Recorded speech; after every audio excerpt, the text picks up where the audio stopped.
Hello friends, welcome back to the Art Room with Mr. Eck. Today we're going to be diving into Cubism. Cubism is the art movement started in the early 1900s by George Braque and Pablo Picasso and several others. Pablo Picasso is probably the most famous Cubism painter that there is. So Cubism is interesting. It does not look very realistic. It's like half realistic, half abstract, because you can kind of tell what it is, but it does not look very realistic. Usually there's an eye that's sideways, or a nose on the side of the head, or an ear way up here, and some people are like, that doesn't look very good, I don't like that. But actually, if you think about it, it's hard to think of making art in a way that is not natural. So it's hard to put a nose up here. It's hard to put an ear way down here, because we know that it doesn't usually go there. So actually, it's pretty tough to draw in Cubism. So today we're going to be trying to do a Cubism self-portrait. That's a portrait of yourself from like the shoulders up in the Cubism style of Pablo Picasso. I have found a really cool guide online that I like to use every year. I'm not sure who originally created this. If that person is seeing this video, thank you. I've really appreciated using this, and if you'll let me know, I'll give you credit. And then I'm going to be showing you step by step how to do this on this video as well. So let's get right to it. Alright, the first step is to make the U that will be on your face. So, and your face needs to be pretty large because a self-portrait focuses really on the face. So I'm going to draw a pretty large U shape. That will be where my face is going to go. And then step 2 is to put a top on here. I'm going to draw this really lightly though, because I'm going to change that up to put my hair on there. So do this part really lightly, because you're probably going to end up erasing it. So then you're going to go straight down from the top. Let's start a little bit to the side of the middle. You're going to go straight down. About halfway down, you're going to go to the left real quick, straight across, and then all the way down again. So that's going to be our nose. By the way, if any time during this process you want to take things a little step further, make the eye bigger, smaller, put it somewhere else, put an ear somewhere else, put the lips somewhere else or somehow else, feel free to change it up. This is just a guide, and the more you change it up, the more that I'll be impressed, really. This is just like step 1. The more you take it and make it your own, the better. So first we're going to focus on this left side. This side of the face is going to look like it's sideways. So a sideways eye looks like this. Think of it like a sideways V with an oval on it, and then an oval inside that. And you can add eyelashes if you want. And then I'm going to add an eyebrow. Eyebrows usually look something like that. And then for the lips, the best way I've found to do the sideways lips is to turn your paper sideways and to draw a heart with a line down the middle. Then when you turn it back, it looks like lips from the side. I'm going to erase my lines here. Alright, so if you were to cover up this side of the face, this looks like you're looking at a profile. That's somebody's face from the side. Now let's do this side from the front, and I'm going to move the eye down a little bit just to make it look a little bit weirder. Maybe I'm going to put it a little sideways too, like a little tilted. The weirder you can make it, the better Cubism seems to look. Yeah, a circle with a circle inside of it. Another eyebrow, and the other part of the mouth, like that. So that's going pretty well. Let's go and put the ears. The ears are pretty easy.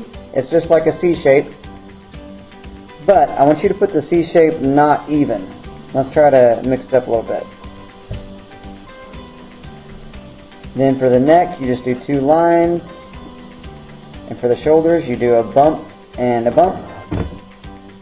And be sure you put the neckline to show people you're wearing clothes. That's important.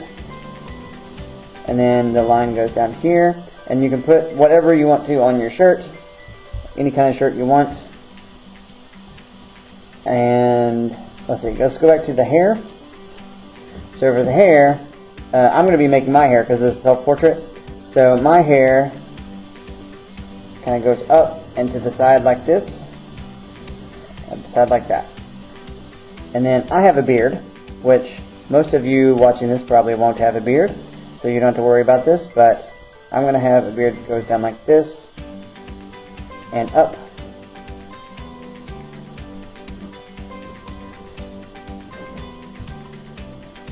Looks pretty good.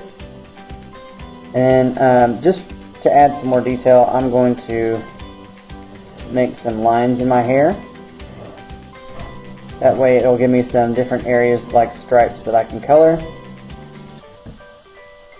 And then whatever you want to do with the background, if you want to do, I'm just going to do some random lines. That way I've got something interesting to color when it's time to color.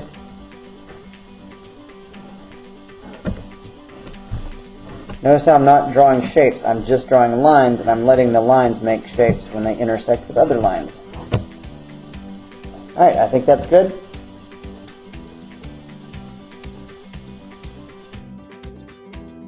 So now it's time to add color. Cubism portraits were usually very colorful, at least Pablo Picasso's were. George Braque's were lots of grays and browns. We're going more for Picasso though. So I'm going to be coloring this. I'm going to do it time-lapse so as to not waste any of your time. I'm going to be using crayons, but if you have oil pastels, chalk pastels, markers, color pencils, whatever your favorite art supplies to use is, actually I should use the right word, it's art media.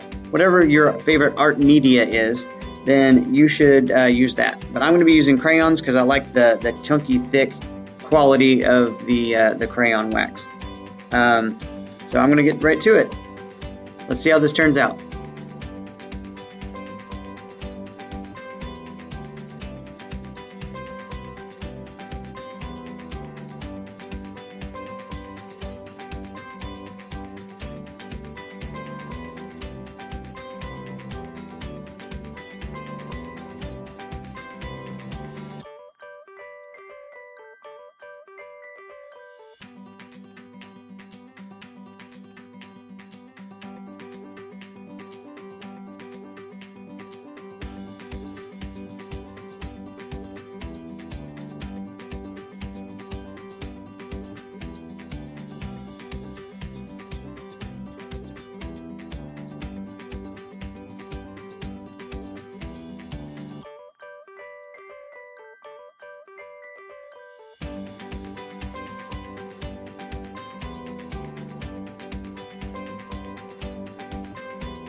And here it is, my finished Picasso Cubism self-portrait. I think it looks just like me, don't you? Kinda hope not. But it was really fun to make, and I do really like it. I hope you enjoy making your Cubism self-portraits, and I will see you next time.